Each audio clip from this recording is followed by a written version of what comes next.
chicken barbecue in air fryer. Because the last time I did this one for the first time was the whole chicken. So if you remember, like I put tanglad, lemongrass, garlic, and onions in my chicken. Now it's barbecue. Okay. So I marinated my chicken overnight in the refrigerator, and I put like onions. No, it's garlic, lemon, uh, pineapple juice, and pepper. So just soak it overnight, and a little bit of soy sauce. So let's see how it tastes, because I've never tried this before. I tried the whole chicken but not the barbecue. Okay, so let's do it. What you got?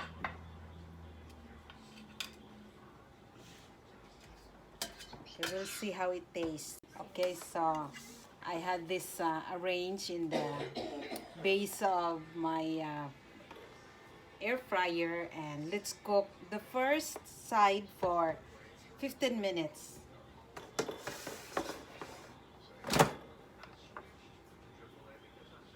So just like what we did the last time, let's put it on a 350 degrees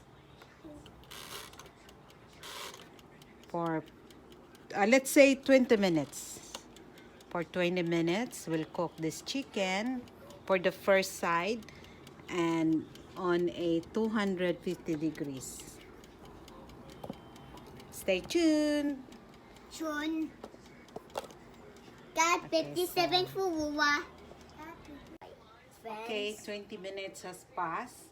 Let's see how the other side of our barbecue looks like. Oh, Ooh.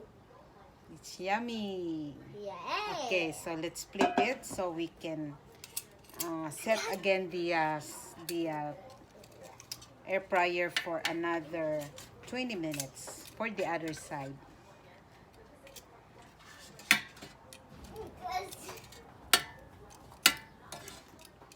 Okay, another 20 minutes.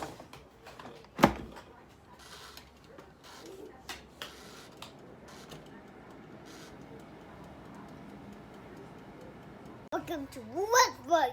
Welcome to Wuwa's Bug. You hope and enjoy Wuwa's Bug and enjoy. Enjoy the movie. And Okay. got 57.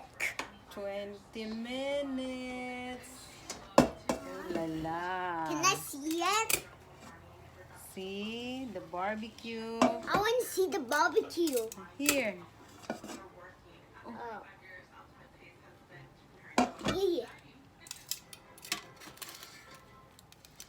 It's hot.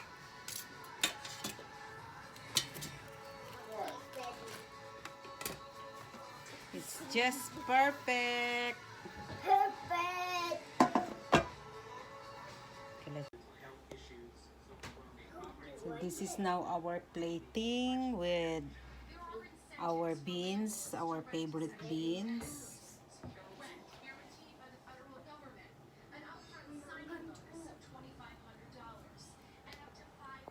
Thanks for watching. Bye. Until next time. Subscribe to Woo and click the button.